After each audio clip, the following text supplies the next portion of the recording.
జనసేన కోసం, జనసేన పార్టీ లేదంటే పవన్ కళ్యాణ్ గారి రాజకీయ భవిష్యత్తు కోసం వ్యూహం మీరు చెప్పిన వ్యూహంలో అయితే అదేం లేదు కదా, ఆ వ్యూహం ఉంది. ఆయన్ని నమ్ముకున్న వాళ్ళందరినీ తెలుగుదేశం పార్టీకి రాసియడమే ఆయన వ్యూహం. ఇంకొకటి, తెలుగుదేశానికి ప్రత్యామ్నాయంగా ఎవరిని ఎదగనీయకుండా చేయడం ఆయన వ్యూహం.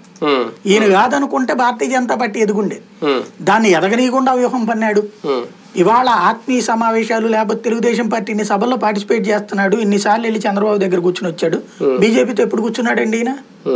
బీజేపీతో ఏ ఆత్మీయ సమావేశాలు పెట్టాడు? చివరికి ప్రచారాలు అప్పుడు కూడా ఈయనే డిసైడ్ చేసి వాళ్ళని పోటీ కూడా చేయకుండా ఏడిపిస్తే వాళ్ళు తెగించి చేశాడు సోమవీర్రాజు. ఆ సోమవీర్రాజుని దించేదాకా వెంటపడ్డాడు ఈయన. పురంధేశ్వరిని తీసుకొచ్చి ఆ పార్టీని కూడా తీసుకొచ్చి తెలుగుదేశానికి తాకట్టు పెడుతున్నాడు.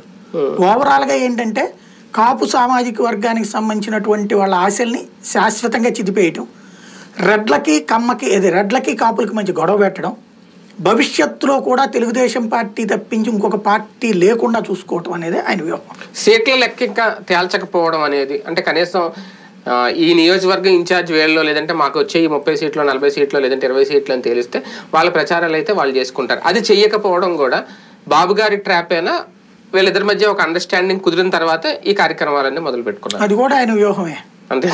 ఎందుకంటే ముందు ఇచ్చేస్తే గనక చెప్పేస్తాడు సాధారణంగా. మరి ఈయనకి చంద్రబాబు గారి మీద అపారమైనటువంటి ఇదేంటి